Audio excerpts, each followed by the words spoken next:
¿Habrá otro lugar más alto que estar a los pies del Señor?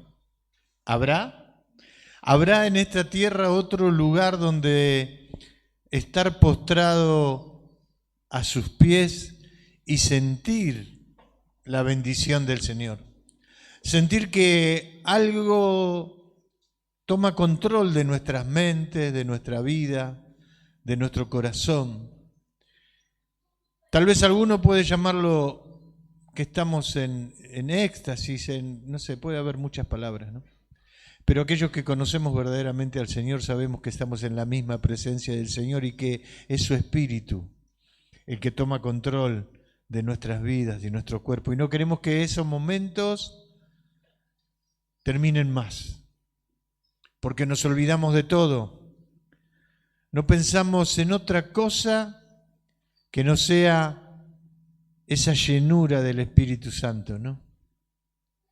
Y ahí es donde toma fuerza la palabra del Señor, ¿no? Cuando dice que esa paz que sobrepasa todo entendimiento colmará vuestros corazones, ¿no? Es ese estado en el que no queremos salir, ¿no? ¿Habrá otro lugar distinto a ese? Bendito sea el nombre de Jesús. Pueden tomar su asiento, querido hermano.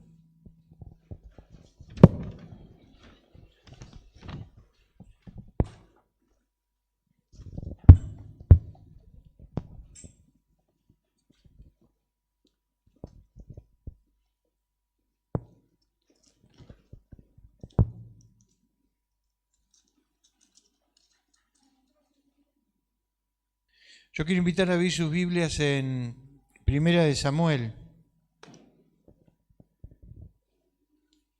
capítulo 15.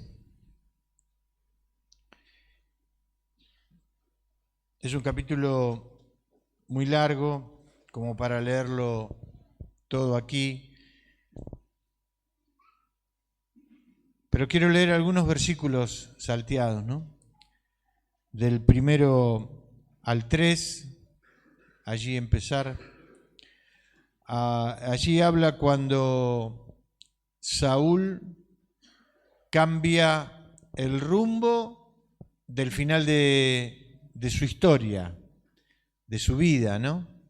Cuando él decide desobedecer al Señor y Dios lo saca de aquella situación o de aquel camino en el que había preparado para él como rey de su pueblo, ¿no?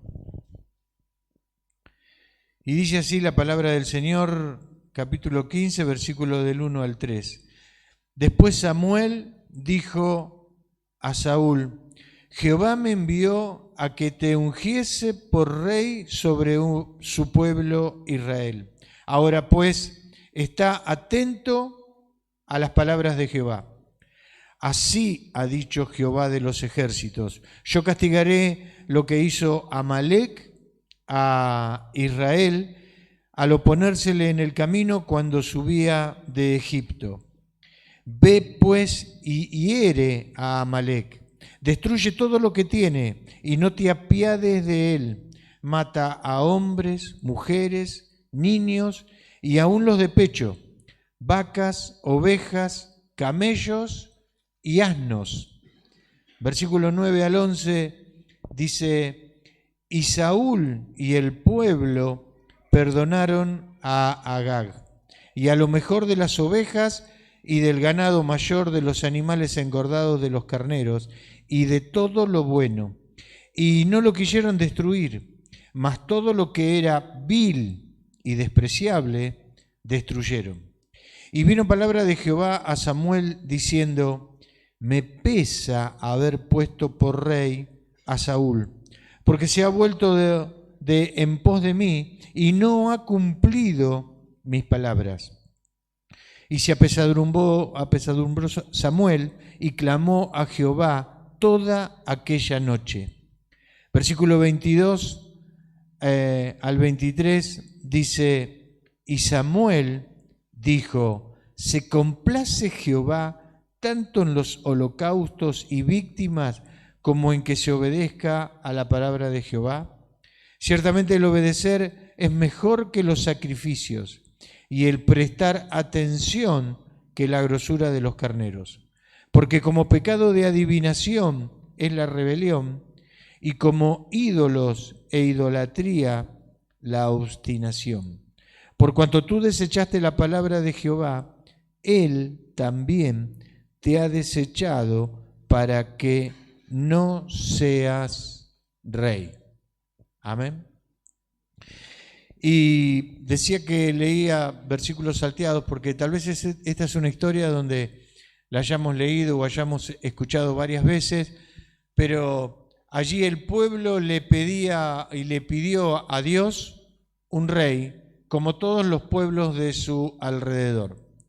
A pesar de que Dios no estaba de acuerdo, porque Él era su Dios, Él era su rey y le concedía todo lo que ellos pedían, Dios le concede esta petición y allí elige a Saúl para que sea el rey de su pueblo.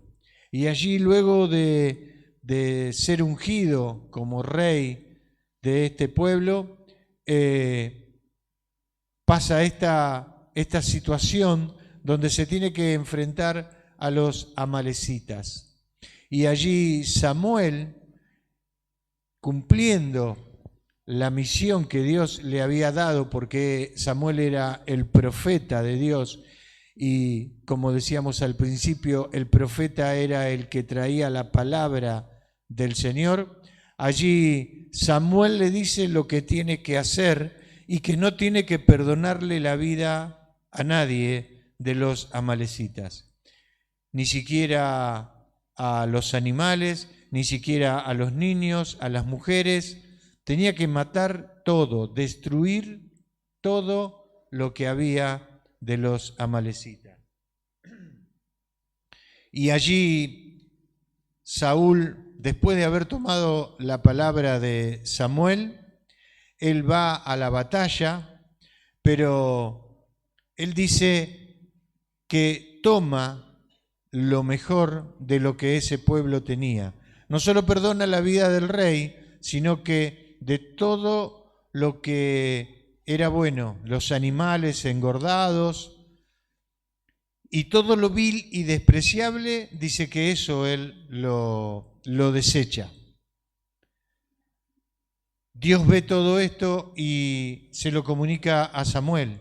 Y dice que Samuel durante toda la noche estuvo llorando y clamando a Dios por la vida de Saúl, porque Dios dice que estaba arrepentido de haber puesto a Saúl como rey, porque ya no era la primera vez que no cumplía con lo que Dios le había encomendado. Pero allí Samuel se levanta al otro día y va a Saúl y le dice lo que Dios había dicho y le pregunta por qué había hecho esto y por qué había desobedecido a Dios. Saúl dice, fueron mis oficiales, fue el pueblo el que me aconsejó hacer esto.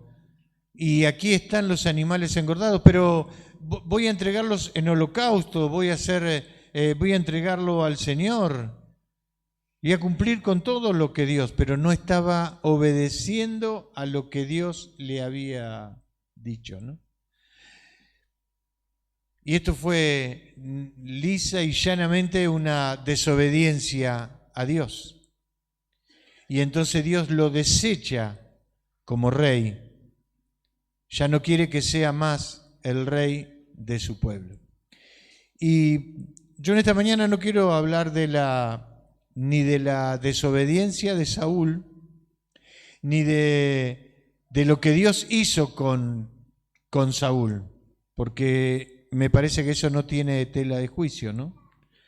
Saúl desobedeció, no cumplió la voluntad explícita, porque el profeta fue muy claro en la orden que él tenía para Saúl y se la transmitió de esa manera. El que no cumplió con eso fue Saúl. Por eso vino el castigo de Dios, ¿no? Y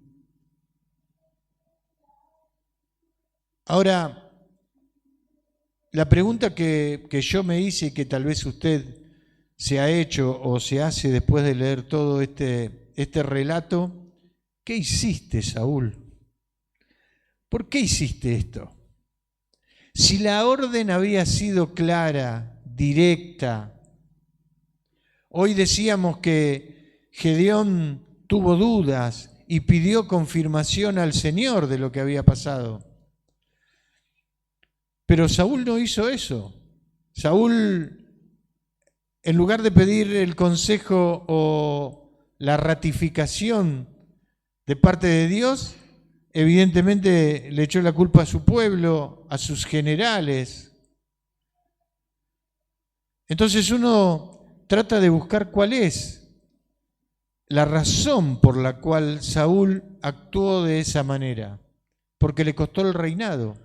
Un reinado que podía haberlo llevado a su máxima expresión, porque cuando Dios elige a alguien, no tiene límites. Cuando Dios elige a una persona, los límites los pone la persona, no los pone Dios. Dios le había dado una batalla completa, había derrotado a todos los amalecitas. Evidentemente esto marca que Dios estaba con Saúl, pero el corazón de Saúl no estaba con Dios, porque él se llevó más por los consejos que le dio su pueblo, le dio sus generales, y no por la orden que le había dado el Señor. Pero cuando tratamos de ver qué es lo que quiso hacer David y Saúl, pero vemos que tratando de comprender un poco, ¿no? Porque a veces decimos, ay, Saúl, ¿cómo no hiciste lo que Dios te mandó? Teniendo la posibilidad de que alguien venga y te lo diga en persona, ¿no? Porque tal vez nosotros podemos decir, sí, bueno, pero yo no tengo un profeta, a mí es el Espíritu Santo y a veces me cuesta identificar, como decía hoy, me cuesta identificar cuando Dios quiere algo para mi vida y empiezo a tener un conflicto interno ahí, ¿será de Dios? ¿No será de Dios? Y estoy en esa duda, en esa ambivalencia, ¿no? Pero él tuvo esa orden directa de parte de Dios. Se lo dijo audiblemente, ¿no? El Señor. Entonces, ¿cómo puede ser? Entonces, cuando uno trata de analizar qué es lo que hizo Saúl, Saúl no manejaba únicamente el ejército. Él no era un general del ejército. Él era el rey. Él no solo manejaba los recursos humanos, sino que también manejaba los recursos del país, los alimentos, los sueldos que él tendría que pagar, todos los recursos era lo que él manejaba. El versículo 4 dice, y Saúl, luego de haber recibido esta orden de parte del Señor, él convoca al pueblo, convoca al ejército, y dice, y Saúl pues convocó al pueblo y le pasó revista en Telaim 200.000 de a pie y 10.000 hombres de Judá. Y viniendo Saúl a la ciudad de Amalec, puso emboscada en el valle. 200.000 soldados, más 10.000 de Judá. 210.000 personas que, si usted quiere ir a una batalla, tiene que tener soldados fuertes, ¿no? No puede ir con soldados muertos de hambre. Esos soldados también cobran un sueldo, ¿no? No, quiero que quede claro que no estoy tratando de justificar a Saúl, ¿no? Sino que estoy tratando de entender, porque a muchos de nosotros también nos puede pasar, porque al final de todo esto Saúl termina tomando una decisión espiritual o racional. termina tomando una decisión racional. Y no solo que él piensa con su raciocinio, sino que él, en lugar de apoyarse en el Señor, se apoya en los que estaban a su alrededor. Entonces, cuando uno piensa que tiene que alimentar a 200.000 soldados, que tiene que estar fuertes para ir a la batalla, cuando tiene que pagarle el sueldo a esos 200.000 soldados, porque eran soldados pagos, no eran voluntarios. Saúl manejaba todos esos recursos y sus generales han venido a decirle: mirá, Saúl, estos animales de los amalecitas están engordados, están buenos, tenemos comida como para un mes para los soldados, ¿no? Y él se apoyó en el consejo, en la recomendación de todos ellos, pero se olvidó de que era el Señor el que le había dado una orden directa, ¿no? Tal vez él no conocía o no se dio cuenta de por qué el Señor estaba destruyendo todo. Porque, ¿por qué destruir todo de los amalecitas? ¿Por qué no quedarse con los animales engordados? ¿Por qué matar los niños? ¿Por qué matar las mujeres? Pero esa había sido la orden del Señor. Versículo 2 dice: así como leíamos hoy, así ha dicho Jehová de los ejércitos, yo castigaré lo que hizo Amalec a Israel al oponérsele en el camino cuando subía de Egipto. Cuando el pueblo sale de Egipto, allí más de 2 millones de personas, cansadas, fatigadas, con lo que tenían, Dios tratando con ellos. Allí los amalecitas, como lo dice en el libro de Éxodo y Deuteronomio, ustedes pueden, si quieren en su casa lo pueden estar leyendo, los amalecitas permanentemente estuvieron hostigando y atacando al pueblo de Israel. Un pueblo que recién salía de 400 años de esclavitud en el medio del desierto y no atacaba de frente, no preparaba la batalla, sino que atacaba por la retaguardia. ¿Y quién iba en la retaguardia? Los más débiles, los más fatigados, los más cansados, los niños, los más ancianos. A esos atacaban los amalecitas. Y el Señor tuvo que hacer que su pueblo se desviara para no tener ese encuentro con los amalecitas, porque el pueblo todavía no estaba preparado para librar una batalla. Pero el Señor evidentemente dijo: hoy mi prioridad es sacar a mi pueblo de esa esclavitud y llevarlo a donde les prometí. Luego me voy a encargar de ustedes. Ya te va a tocar, ¿no? Tampoco nosotros tenemos que saber, o Saúl tenía por qué saber todo esto, ¿no? Porque ahora que usted entiende y ve la otra parte de la película, capaz que dice: ¿ves? El Señor tenía razón. Tenía que arrasar a todos los amalecitas.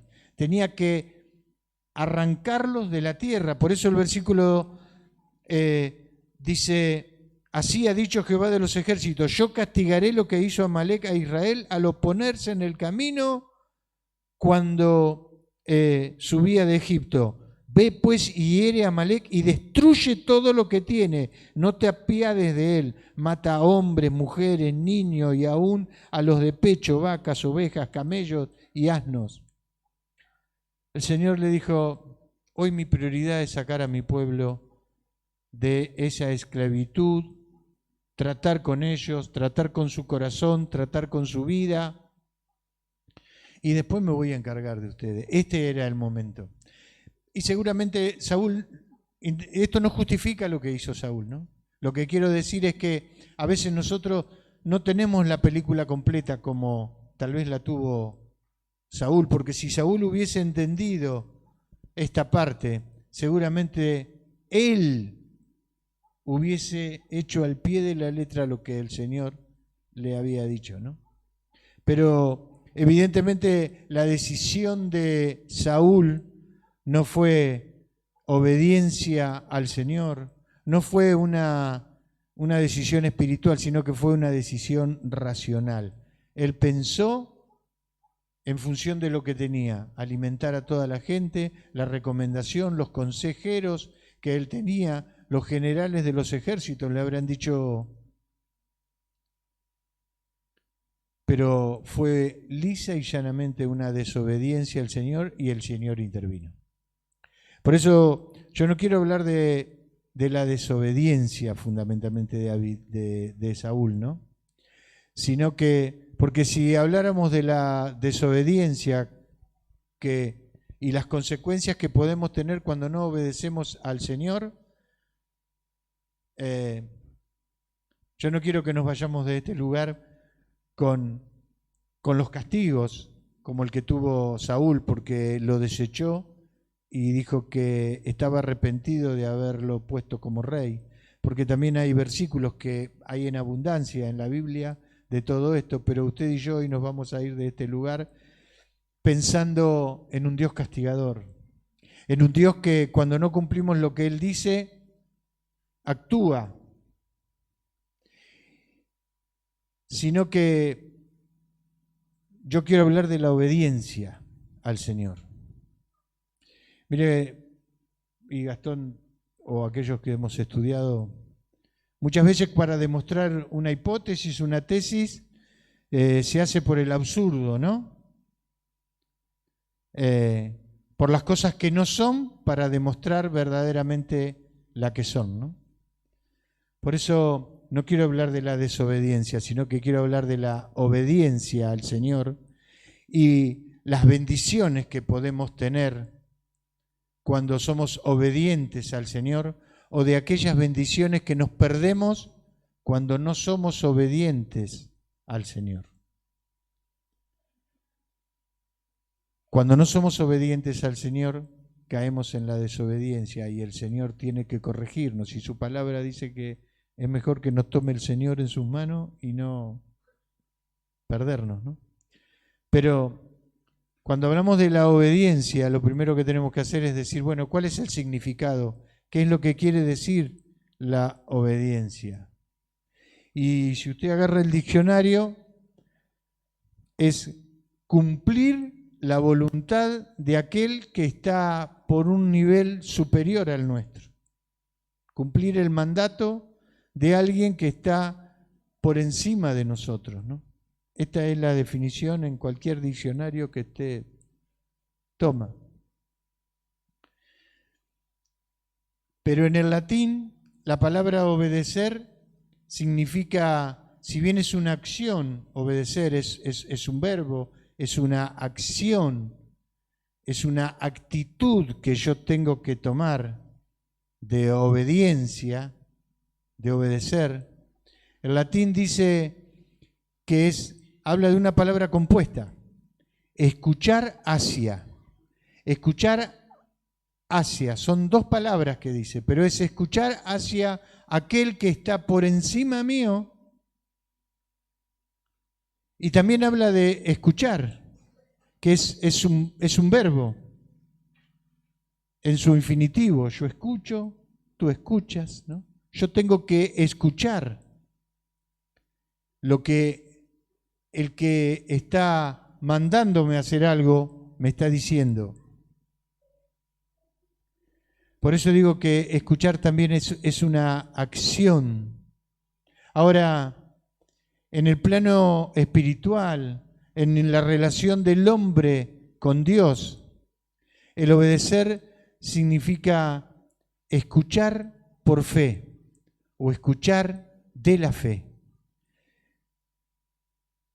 Y escuchar, cuando yo escucho, ¿yo qué hago? Yo proceso lo que usted o alguien que está por encima mío me dice, lo proceso, lo entiendo,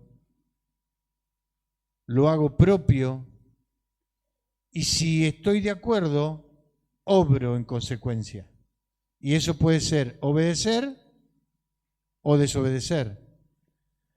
Pero quiero decir que cuando yo escucho, yo proceso, trato de entender lo que me está diciendo, lo que me está pidiendo y obro en consecuencia. Ahora, escuchar por la fe. ¿Qué es lo que escucho? Escuchar por la fe. ¿Cómo alimento yo la fe? ¿Cómo aumenta la fe en mi vida? Cuando yo acepto a Cristo como Salvador personal, lo que me pide la palabra, lo que me pide el Señor es que simplemente que tenga fe o que crea. Que crea. Y que esa fe va a ser como un granito de mostaza puesto dentro mío. ¿Y cómo hago yo para aumentar esa fe? ¿Cómo aumenta la fe? Por el oír. ¿Y el oír qué? Y el oír la palabra de Dios. Así alimento mi fe. Esa fe que es como un granito de mostaza comienza a crecer. ¿Por qué? Porque yo me interiorizo en la palabra del Señor. Yo voy creciendo en el conocimiento de ella. Entonces, yo escucho y oigo la palabra del Señor y empiezo a crecer en el conocimiento de la fe. Y cuando yo empiezo a crecer en el conocimiento de la fe, cuando mi fe empieza a aumentar, cuando mi fe empieza a crecer, ¿mi fe en quién? En el Señor. Cuando mi fe empieza a crecer y aumentar, mi vida empieza a tener propósito, porque el Señor en su palabra no solo me revela que su hermoso plan de salvación, ese hermoso plan de salvación que ideó para toda la humanidad, pero que yo al aceptarlo como Señor y Salvador soy parte de su pueblo. Él comienza a trabajar en mi vida, mi fe empieza a aumentar en Él y yo empiezo a tener seguridad, confianza en que lo que Él me dice de hacer o su palabra me dice de hacer es positivo para mí, me hace crecer. Entonces, cuando yo escucho todas estas cosas del Señor, mi vida personal empieza a cambiar, mi vida familiar empieza a cambiar, mi vida laboral, todo a mi alrededor. Entonces, ¿qué empiezo a tener?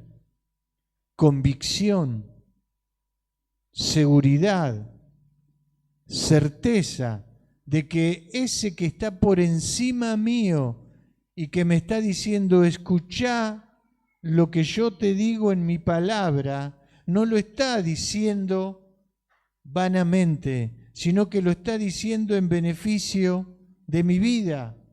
Y yo que empiezo a tener certeza y convicción de que esas recomendaciones o esas órdenes que me son dadas son beneficiosas para mi vida. ¿Y qué es la definición de fe? ¿Qué es la fe?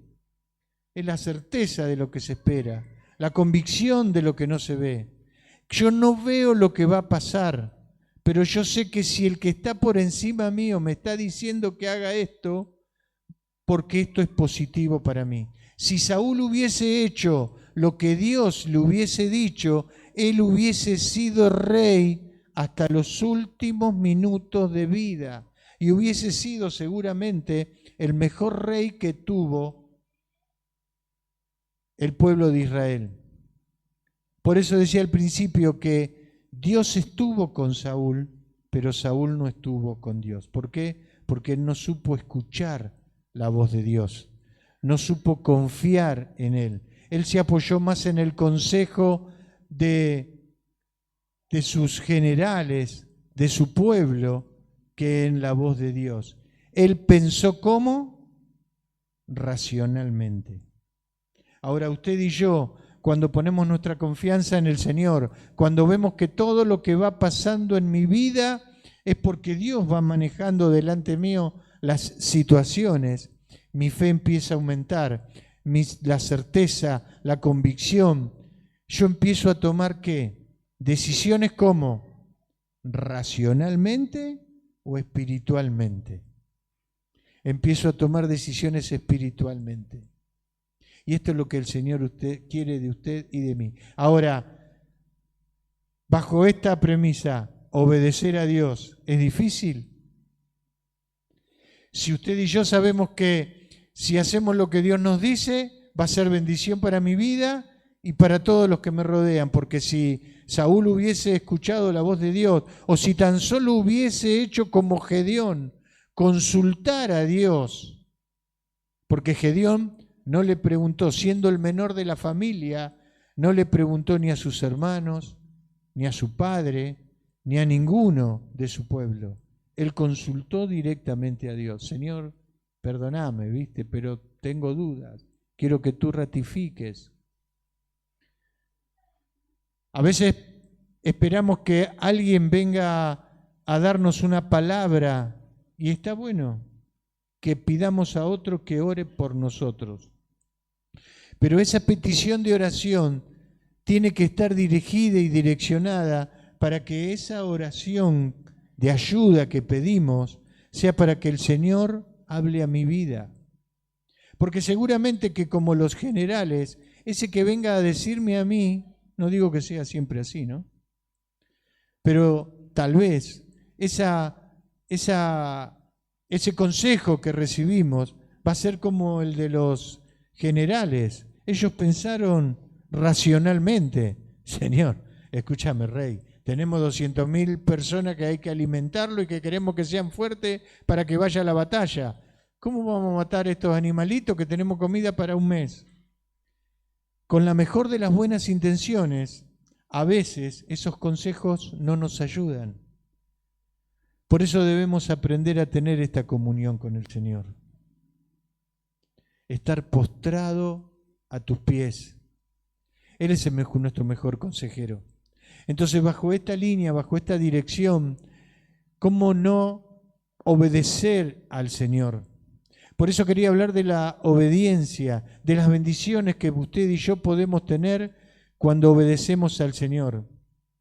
Entonces, cuando usted deja o yo dejo de hacer algo, no lo dejo porque si no el Señor me va a castigar. Cuando usted deja y se aparta de algo que el Señor no quiere, ¿lo deja porque el Señor se lo pide o porque usted prefiere estar en el perfecto, en el centro de la perfecta voluntad del Señor? Porque sabe que ahí es donde va a recibir las bendiciones. Sabe de las cosas que se puede perder. Entonces es mucho más fácil obedecer que obedecer porque le tengo miedo al castigo del Señor. Porque eso es lo que muchos nos han enseñado. Guarda, no hagas esto porque Dios te va a castigar. Mira que Dios te está mirando. Entonces es como que nos alejamos de esas cosas para que Dios no nos castigue, pero no vemos las bendiciones que podemos obtener cuando obedecemos al Señor. No sé si me está entendiendo. En la Biblia hay muchos casos de esto, ¿no? Abraham. A los 75 años, Abraham que recibe la palabra del Señor. Te bendeciré y te multiplicaré como la arena del mar. 75 años. Casi 100 años recibe su hijo, Isaac. 25 años esperando la promesa del Señor, que se cumpla. Y luego después Dios le pide que lo entregue en sacrificio. Pero fíjese qué hizo Abraham. Le dijo a Sara, le dijo a su criado, le preguntó a alguno, mira, Dios me está pidiendo este chico en sacrificio. Me promete, a los 75 años viene la promesa, me lo dio a los 100 años y ahora me pide que lo entregue. No pidió consejo en los que los rodeaban. El que dijo, Dios proveerá. No sé qué habrá pasado por la cabeza de Abraham. Podemos hacer muchas hipótesis, ¿no? Tal vez él pensó que si lo mataba Dios lo iba a resucitar. No lo sabemos, la Biblia no habla de eso. Lo que sí es que él fue obediente hasta las últimas consecuencias. Dios proveerá. Si le preguntaba a Sara, ¿qué imagina que habría dicho Sara? Viejo, ¿vos estás loco? ¿Qué te pasa? ¿O no? ¿Qué hubiera dicho la madre? de ese chico, de ese hijo que costó tanto. ¿Hubiese sido un buen consejero de Abraham? Pero Abraham ni al criado, ni al mejor criado le dijo. Se levantó de madrugada y salió. Y Dios lo bendijo. Por eso hoy Abraham es el padre de la fe. Por eso hoy Abraham ocupa un lugar privilegiado en esa galería de hombres de la fe. Porque él fue obediente al Señor. Y como ejemplos como eso tenemos muchos, ¿no? Pero él, fíjese que él buscó el consejo y descansó en Dios. Él tomó la decisión espiritual, porque si hubiese tenido que tomar la decisión racionalmente y se lo hubiese cuestionado al Señor. María, Señor, ¿cómo hago para decirle a ese que se va a casar conmigo que voy a tener un hijo, pero que no es de él? María fue obediente. Dios se encargó del resto. Dios se encargó de hablar con su esposo. Cuando Dios está en el asunto, Él se encarga del resto. David de chiquito tuvo la promesa del Señor de que era el elegido. Lo tuvo a Saúl sabiendo que ya había sido desechado por Dios, pero nunca tocó nada de la vida de Saúl, sabiendo que él era el elegido y pasó por situaciones difíciles. Y si él hubiese pensado con su cabeza, seguramente hubiese dicho, mira, acorto los tiempos, hago esto mucho más rápido, lo mato a Saúl si ya lo tuve ahí. Pero David también se manejó espiritualmente, sabiendo que era Dios el que iba a obrar. Él dijo, si Dios puso, Dios es el que lo tiene que sacar. A mí Dios me dijo que iba a ser el rey, no que iba a matar a Saúl. Él fue obediente. Seguramente que la gente que lo rodeaba dijo, escúchame, ¿lo tuviste a Saúl ahí?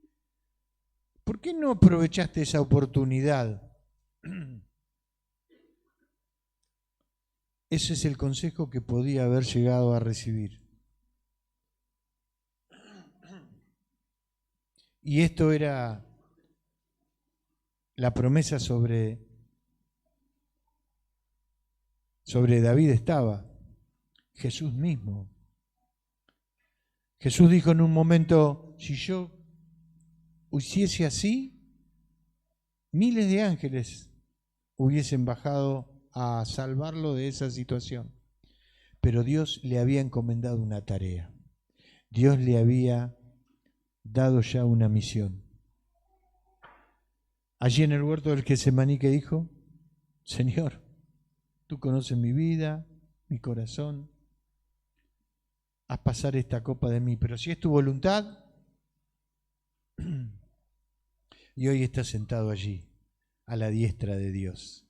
Y usted y yo podemos tener esa bendición, porque si no, ese hermoso plan de salvación que Dios tenía armado para toda la humanidad, no se hubiese podido cumplir. Entonces, ¿cuáles son los beneficios? Son muchos más los beneficios que yo obtengo cuando yo escucho, oigo, aprendo.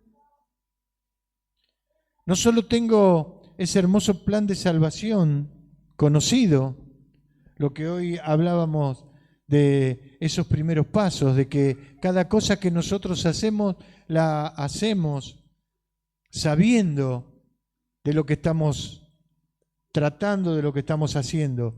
Cuando los hermanos pasen por las aguas del bautismo, ellos van a saber qué significa, qué es lo que están haciendo. Y no lo están haciendo porque alguien con un nivel superior se lo pone como condición para que sean miembros de la iglesia o que puedan ser parte del miembro y que puedan ser parte de la cena del Señor cuando se sirve cada primer domingo de cada mes. sino que ellos lo van a hacer sabiendo todas las bendiciones que van a obtener. Entonces es mucho más fácil obedecer al Señor cuando yo escucho en esa dirección, porque mi fe empieza a crecer, pero para eso tengo que escudriñar la palabra del Señor, tengo que crecer en el conocimiento de Él. Si Saúl hubiese tenido toda la película, tal vez si él hubiese sabido, hubiese acordado, no tenía por qué decírselo el Señor. A veces el Señor no tiene por qué decirnos toda la película completa. ¿Para qué? Para que también aprendamos a ser obedientes al Señor. ¿Nunca se preguntó por qué puso el Señor esos 2 árboles en el huerto del Edén? Señor, ¿para qué pusiste eso en el huerto del Edén si sabías que en algún momento el hombre lo iba a hacer? Esto es como cuando le decimos a los chicos, no pongan los dedos en el enchufe. Capaz que si no le decíamos nada, ni se da cuenta del enchufe. Pero ya cuando le dijimos, va a poner los dedos en el enchufe y nos mira a ver qué actitud tenemos nosotros, ¿no? ¿Por qué? Y porque por naturaleza lo traemos incorporado, ¿no? Y bueno, era cuestión de tiempo. ¿Pero por qué lo puso? Para que aprendamos a qué, a obedecer. El Señor dijo, de todo puedes tomar, de todo, menos de eso, menos de eso. Empezó a poner blanco sobre negro. Allí nace la obediencia. Nosotros no teníamos, Adán y Eva no tenían por qué saber por qué estaban puestos esos árboles ahí. Tenían que obedecer. Le había dado todo, menos eso. Por eso a veces el Señor no nos da la película completa. La vamos a poder ver después. Si Saúl se hubiese dado cuenta, después de que fue desechado como rey, seguramente él se habrá cuestionado. ¿Por qué no cumplí todo esto? Si el Señor ya había predestinado el destino, el final de los amalecitas, y me estaba usando a mí para librar eso que le había hecho hacía muchos años al pueblo de Israel, y me estaba usando a mí para hacerlo. Seguramente que si él sabía la película completa hubiese actuado de otra manera, le hubiese dicho a sus generales, no, mirá, si Dios me lo dijo, es por esto y por esto, pero a veces no tenemos que tener la película completa. Si Dios nos dice, tenemos que actuar. Después que pase todo, seguramente nos vamos a dar cuenta por qué Dios lo hizo de esa manera. Por eso dice la palabra, mis caminos no son vuestros caminos. Nosotros no tenemos que saber cuál es el final de nuestro camino. Nosotros tenemos que preocuparnos en el presente. El pasado lo tenemos que dejar atrás porque el pasado genera depresión. Pensar mucho en el futuro, ¿sabe qué genera? Ansiedad, estrés. Por eso dice que tenemos que vivir cada día. Por eso dice que tenemos que vivir cada día. Porque olvidarnos del pasado, porque dejamos atrás la depresión y no nos genera estrés en el día de mañana. O usted, si tiene algo complicado por resolver y trata de pensar en resolverlo, no se angustia, no se pone mal, no le genera estrés, de eso se va a ocupar el Señor. De eso se va a ocupar el Señor. Siempre y cuando usted y yo estemos en el centro de la perfecta voluntad del Señor. Y aprender a que el Señor está con nosotros, pero que nosotros estemos con Dios. Que eso es lo que le pasó a Saúl, como decía al principio. Dios estaba con Saúl, pero Saúl no estaba con Dios, porque en lugar de consultar a Dios y pedirle a Dios y decirle, mirá, Señor, de última, como hizo Gedeón, ¿no te parece que puedo dejar alguna ovejita para alimentar a estos soldados? El Señor le hubiese dicho, déjalos, yo te voy a dar mejores animalitos que esto, pero yo tengo que cumplir con aquello que le prometí a los amalecitas, que lo iba a arraigar de toda la tierra. Que el Señor nos ayude a que podamos tomar verdaderamente decisiones espirituales, escuchando la voz del Señor, creciendo en el conocimiento de su palabra, teniendo convicción, teniendo certeza, porque ese es escuchando por la fe, teniendo convicción, certeza de que el Señor está dando lo mejor para mí. Tomar decisiones espirituales y no racionales. A veces no lo vamos a entender y muchas veces nos va a pasar que no lo vamos a entender, no vamos a encontrar respuesta racionalmente, pero el Señor nos va a dar la salida. Y no necesitamos de un profeta que venga a decirnos. El Espíritu Santo que está puesto dentro de cada uno de nosotros es el que nos va a dar convicción, nos va a dar seguridad, nos va a dar certeza. Romanos, allí Pablo en su carta a los Romanos dice que el Espíritu de Dios que está dentro nuestro se comunica con nuestro espíritu y Él es el encargado de darle las directivas a nuestro espíritu.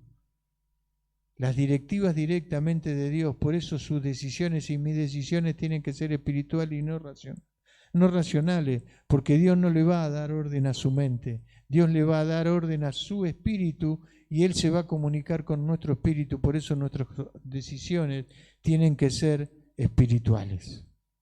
Pero tenemos que crecer en el conocimiento de su palabra, en el conocimiento de Él. Y estar postrado a sus pies, como decía la canción, porque ese es el mejor lugar donde cada uno de nosotros puede estar. Amén. Yo te invito a que juntos podamos estar de pie y podamos darle gracias al Señor y que nos ayude a no tomar decisiones racionalmente, a poder obedecer su palabra sin miramientos, como lo hizo Abraham, sin preguntarnos, sin tratar de razonar qué es lo que pasa. No estoy hablando de que seamos soldaditos o muñequitos que nos manejen, ¿no? Pero cuando nosotros aprendemos y entendemos que siempre estas decisiones nos van a llevar a solucionar todo alrededor nuestro, va a ser mucho más fácil. Padre, en el nombre de Jesús, en esta hora, venimos delante de tu presencia, Señor, primeramente para darte gracias, porque tú refuerzas nuestras palabras, nuestras vidas, nuestras mentes, nuestros corazones. Nos ayudas a recordar un montón de palabras, de promesas que tú nos has hecho a cada uno de nosotros, Señor. Y que tú nos ayudes a que cada una de nuestras decisiones sean espirituales, Señor. Que sean manejadas por tu Espíritu Santo, ese Espíritu que tú pusiste dentro nuestro y que nos hizo ser hijos tuyos. Te pido que tú nos ayudes, Señor, a que podamos vencer con ese yo racional y que podamos hacer crecer ese yo espiritual.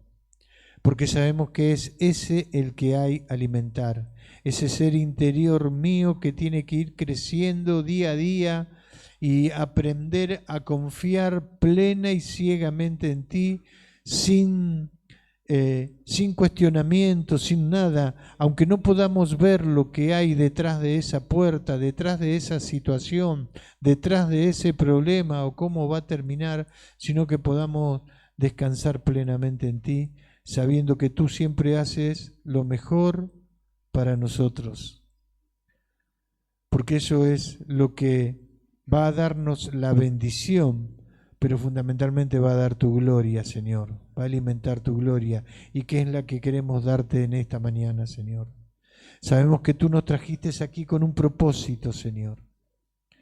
Por eso te pido que tú lo hagas crecer dentro nuestro, que tú lo alimentes día a día, Padre, para que no solo podamos entender tu palabra, sino que podamos cumplir con el propósito que tú tienes para con cada uno de nosotros, porque ese es el mejor lugar en el cual podemos estar. Ese lugar postrado allí en tus pies es donde tú vas a alimentar ese ser interior nuestro y nos va a poner en el centro de tu perfecta y bendita voluntad, sujetos a tu palabra, obediente a tus decisiones, Señor. Por eso te pedimos, Señor, en esta mañana que tú nos ayudes a que todas nuestras decisiones sean guiadas por ti, Señor. En el nombre bendito de Jesús te damos gracias. Amén y amén. Cantamos una canción.